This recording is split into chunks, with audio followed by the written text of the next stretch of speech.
এজন্য বিশ্বনবী বলতেন আসাদুহুম ফি আমরিল্লাহি ওমর, আমার দ্বীনের ব্যাপারে সবচেয়ে কঠোর ওমর।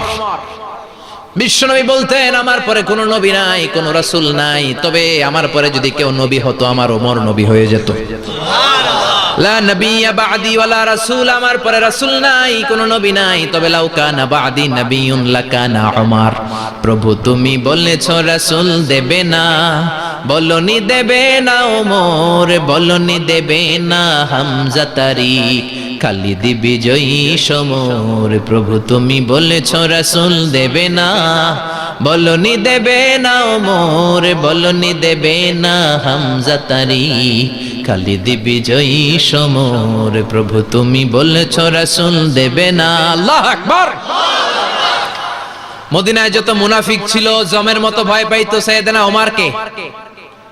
শয়তানদের লিডার ইবলিসও ভয় পেত ওমরকে। বিশ্বনবী বলেন ওয়াল্লাযী নাফসি বিয়াদিহি, ওমর ওই সত্তার কসম যেই সত্তার হাতে আমার আত্মা, মা লাকিয়াকা শাইতানু সালিকান ফাজ্জান ইল্লা সালাকা ফাজ্জান গায়রা ফাজ্জিক। ওরে ওমর, শয়তান যদি তোমারে কোনো রাস্তায় দেখে, ইবলিস যদি তোমারে কোনো রাস্তা দিয়ে হাঁটতে দেখে, ইবলিস ওই রাস্তা রেখে দিয়ে অন্য রাস্তা দিয়ে হাঁটে। ইবলিসও সাইয়েদনা ওমর ফারুককে দেখলে, এই রাস্তা দিয়ে দেখলে ওর বাপের কি ও জীবনে এই রাস্তা দিয়ে হাঁটবে না, এই রাস্তা ধুইয়া ওই আরেক রাস্তা ধরবে। চিল্লায় পড়েন আল্লাহু আকবার। কাফেররা ভয় পেত, মুনাফিকরা ভয় পেত, শয়তান ভয় পেত, এমনকি বিশ্বনবীর বিবিরাও ভয় পেত। সুবহানাল্লাহ পড়েন।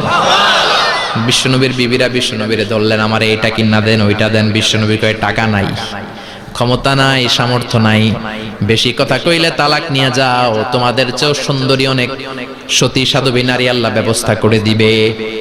বিবিরা মাঝে মাঝে খুনসুটি করতো, নবীরে ধরতো, এটা নাই ওইটা নাই এটা দেন। একবার সব বিবিরা টাইট করে ধরছে, ও নবী আয়েশার ঘরে যেদিন থাকেন সাহাবারা বেশি হাদিয়া পাঠায় কেন, আমাদের ঘরে যেদিন থাকেন পাঠায় না কেন?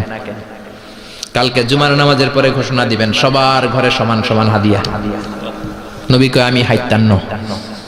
ও মিয়া, কে হাদিয়া দিবে, কটুক দিবে, এটা কি ইমাম সাহেবের কাজ? ইমাম সাহেবের বাসায় কে কোন দিন কি খাওয়াবে, কি গিফট দিবে, এটা তো কে যে গিফট দিবে তার ব্যাপার। বিশ্বনবী বললেন আবু বকরকে সবাই ভালোবাসে, তাই আবু বকরের মেয়ে